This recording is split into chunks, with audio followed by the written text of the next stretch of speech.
Okay, welcome back to the channel. Welcome back to the channel. Listen, Anthony Joshua versus Daniel Dubois.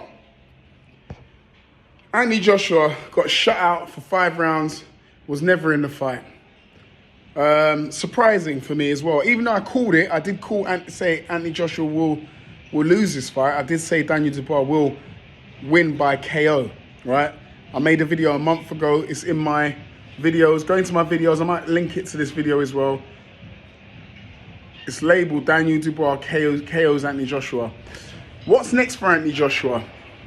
He wants a rematch. So they're saying there's a rematch clause on the table, and Anthony Joshua and Eddie Hearn seem to be interested in a rematch.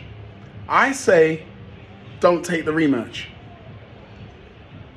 I say, give Anthony Joshua a couple more warm-ups, like he did earlier on this year, and give Deontay Wilder a couple of fights, and let them two face off. Hopefully they can come through those fights. But look, the level of opposition that Anthony Joshua faced this year was not championship level. The hardest fight he had was against Helenius and Jermaine Franklin, who are not top of the food chain, if you understand what I mean.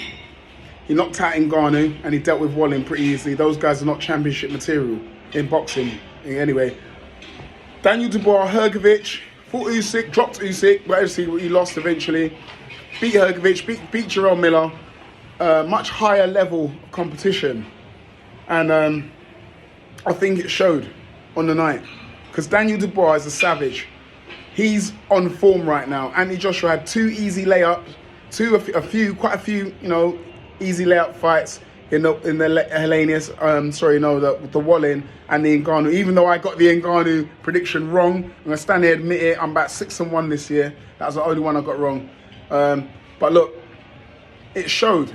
It showed. Daniel Dubois has been fighting better competition. He's hungry.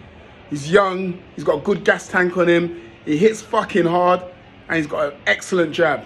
And it all paid off on the night. Like, these are all the things that I was weighing up in my mind and thinking he's going to be too much for Joshua. He's going to be too much for him. And, he was. Ultimately, he was. But I say bring on Deontay Wilder and Anthony Joshua. That's a fight. Listen, early this year, we thought that fight was dead. We thought that fight's never going to happen, right? Now it looks more believable. It can happen.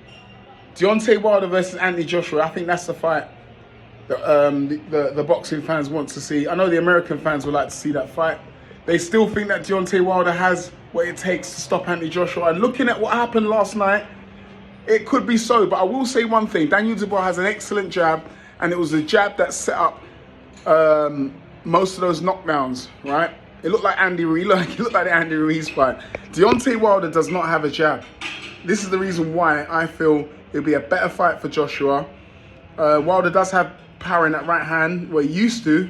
Hopefully he can put on a bit more weight, because I think he's underweight at the moment. I think that's the reason why he's not hitting as hard as he once did. But no jab from Wilder, and I think Joshua will find it easier, right? An easier fight than the Dubois fight, because Dubois is a savage, man. Anyway, listen, enough said. Oh, one more thing. Spencer Fearon. Daniel Dubois' dad had a few words to say after the fight. I'd like to see Spencer Fearon's interview. Listen, I would like to see what Spencer Fearon has to say after this, because you know what? I'm telling you personally, the way that I see it is he kind of jinxed that fight. If Anthony Joshua watched any of Spencer Fearon's interviews, I know that would have sunk in a little bit, because Spencer was speaking highly of Anthony Joshua and saying it's a grotesque mismatch. Yeah, it was, but it was the other way around. Enough said. Smash the like button, hit the bell for notifications to get all the new and the latest videos.